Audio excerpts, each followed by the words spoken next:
What's up everyone and welcome back to the MMA Zone. Today, let's get started with Aljamain Sterling saying he hasn't signed the contract to fight at UFC 279. Here's why. By now, you've already heard that the UFC bantamweight title fight between champion Aljamain Sterling and former champion TJ Dillashaw has been announced. The pair are being matched up to face one another inside the octagon at UFC 279 on September 10th.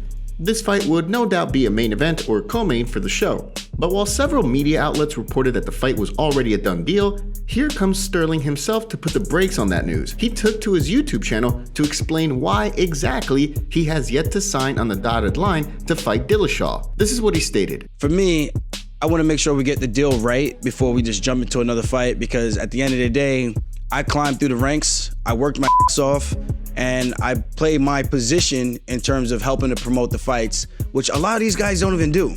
I'm here to be a company man, and at the same time, I want to look out for my best interests. Sterling revealed that his base pay for the UFC 273 bantamweight title unification fight against former champion Peter Yan was $400,000. Sterling won that fight by split decision. He now wants the escalator, so to speak, in which he'd be paid similar to non-champions, namely that the pay would be bumped up for each fight that he takes.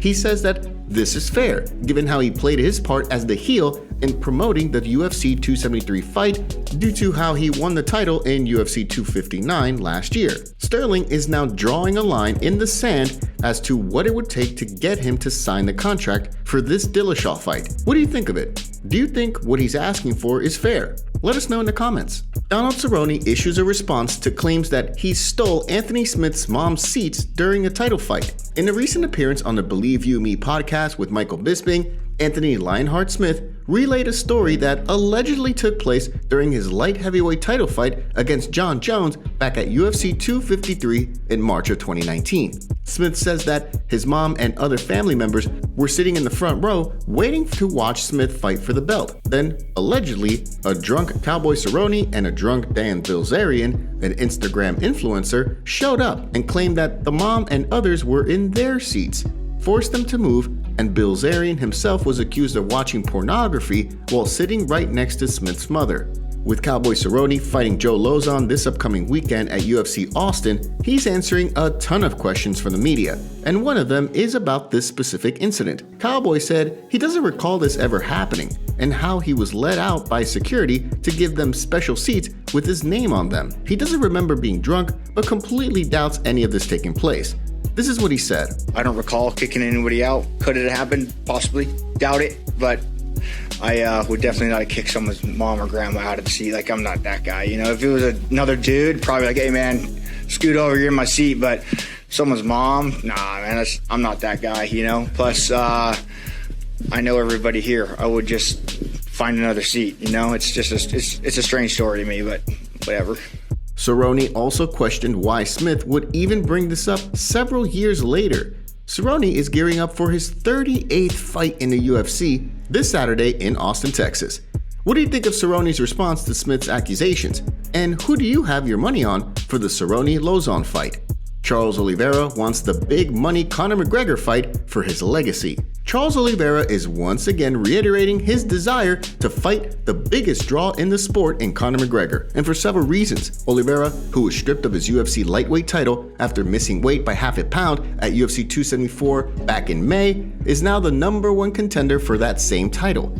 He currently doesn't have an opponent lined up for the lightweight title bout yet, but he's previously called out Conor McGregor specifically, believing he's in line for a big-time fight. This call-out was made back in December, after Oliveira beat Dustin Poirier in the first defense of his 155-pound strap. McGregor, earlier this year, responded by saying he'd be up for it. With the Irishman set to return to the octagon after almost a year away from fighting due to injury, there's no official opponent or timetable for his return as of yet. Now, Oliveira is voicing his intentions to fight McGregor again. Case in point, this is what Oliveira told ESPN Brazil in a Portuguese language interview.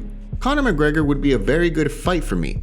It would put a lot of money in my pocket, and at this moment, that's the most important thing. And it would also be really good for my legacy, for me to have in my story.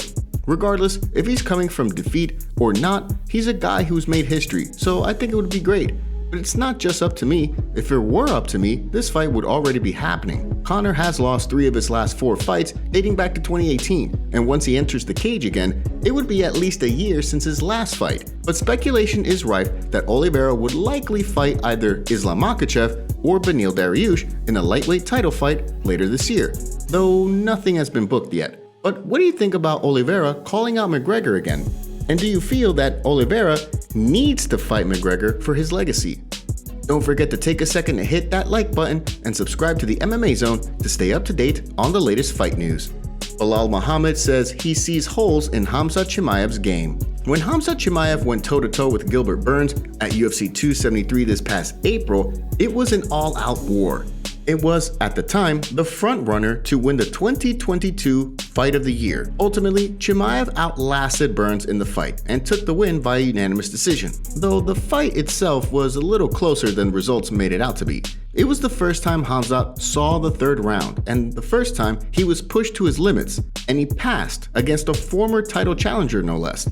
Khamzat showed he belonged with the elite of the welterweight division and has made the big leap up in the rankings because of it. One guy who has made no secret that he's up for fighting Khamzat is Belal Muhammad. The two even agreed on social media to meet in the Octagon in October in Abu Dhabi, though there's no official word on that front. Still, Belal Muhammad stated that Khamzat's fight against Burns showed him that the Chechen Swede has certain weaknesses that can be exploited to his benefit. Case in point, this is what Belal said while on the Food Truck Diaries. I saw weaknesses in him. I saw that, obviously people are like, oh man, he's not as good as we thought he was. But I'm like, yo, he showed that he has a chin. He showed that he got power. And it's like, you're fighting Gilbert Burns. Belal is coming off a big decision win over Vicente Luque, and he's currently ranked number 5 in the welterweight division to Khamzat's number 3. But would you want to see Belal Muhammad take on Khamzat Chimaev in a fight later this year? And who do you think would have their hand raised after that one?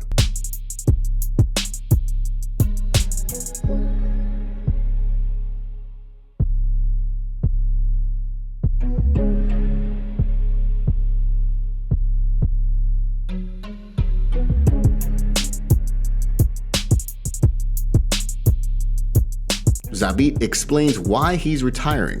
Zabit Magomedsharipov made headlines this week when news hit that he informed the UFC of his intention to retire from the sport at the age of 31. The Dagestani featherweight was one of the most exciting fighters in the entire UFC, with a flashy style that was incredibly effective.